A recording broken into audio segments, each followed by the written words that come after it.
When it comes to mate selection, men are much simpler as compared to women. The primary purpose of mating, whether you come from a Darwinian mindset or a religious mindset, is procreation. We are driven to reproduce, and sex is the natural means by which that takes place. But there are different tiers of mate selection for men, short-term and long-term. For short-term mate selection, something I personally think is degenerate to civilized society. Men clearly choose beauty over any other attribute. Why? Biologically, to ensure that procreation takes place. Beauty is a proxy for fertility. It's instinctual. People can rationalize otherwise. But when options are actually available to a man for a short-term fling, the cuter the better. When options aren't available, men who do short-term mating take what is available to an extent. It's important to note that when men choose short-term mating strategies, the unsaid assumption is that they will not bear responsibility for providing for the offspring. Historically, men bore little risk in short-term mating and women bore the considerable risk. In long-term mating, provision softens the risk women bear but increases the risk for men. Unrestrained and uninhibited, men prefer short-term mating and women prefer serial long-term mating. They prefer the ones that pose less risk to themselves. Both destabilize society, with the former causing fatherless children and the latter causing broken homes. For long-term mate selection, most commonly expressed in marriage, beauty remains important, but other factors also become important. Beauty remains important as a proxy for fertility. However, men also value chastity, personality, kindness, intelligence, etc. The main difference for long-term mating as compared to short-term is that it is clearly understood that provision for the offspring is expected of the man.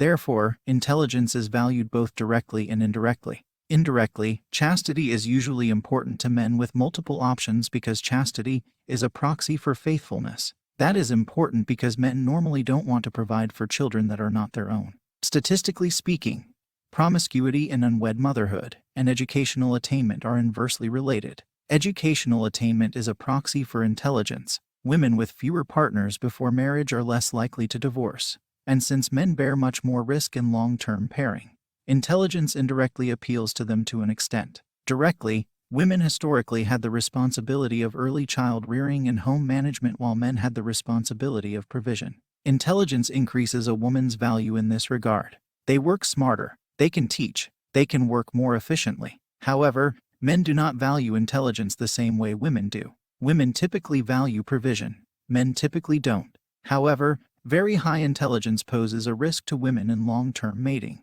The insecurity thing with men is real. Why? It's no secret that women generally value intelligence in long-term mate selection much more than men do because intelligence is a proxy for the ability to provide resources, which is what women are looking for in long-term pairing. Research shows that high-achievement females, like attorneys or doctors, for example, are married to men in other high-intelligence fields. However, high-achievement men marry all over the spectrum, from other doctors to teachers. The insecurity is justified because of women's inherent mate preferences. All other things equal, women would prefer a smarter man to an average one. When the woman is the smarter one in the relationship overall, sometimes the man may not be academically smarter but is socially smarter and has high social status as a result.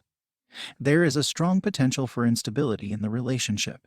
If she is otherwise physically attractive, smarter men may pursue her despite her marital status, and she may choose to end the relationship because she has better options. Men who have the choice will more often choose beauty. This answer is about what they do choose, not what they should choose. For most men, intelligence is a secondary consideration, and it can be attractive or repellent. Let's think about sex for a moment. Imagine there is a world where you can enter two lives. In one life, you have a beautiful woman without what you would consider being intelligent. In the other life, you have the intellect, but she is not what you consider physically perfect. You love having sex with a beautiful woman. Weeks go by, months go by. Maybe you start to see what you thought was beautiful as a little chipped. You realize this is a human who poops just like you, who has her own set of habits, who now is the mother of your children. Except she is not intelligent. At least, not as intelligent as you desired. Now things get tricky. Parenting gets hard because you pick up where things are left tossed.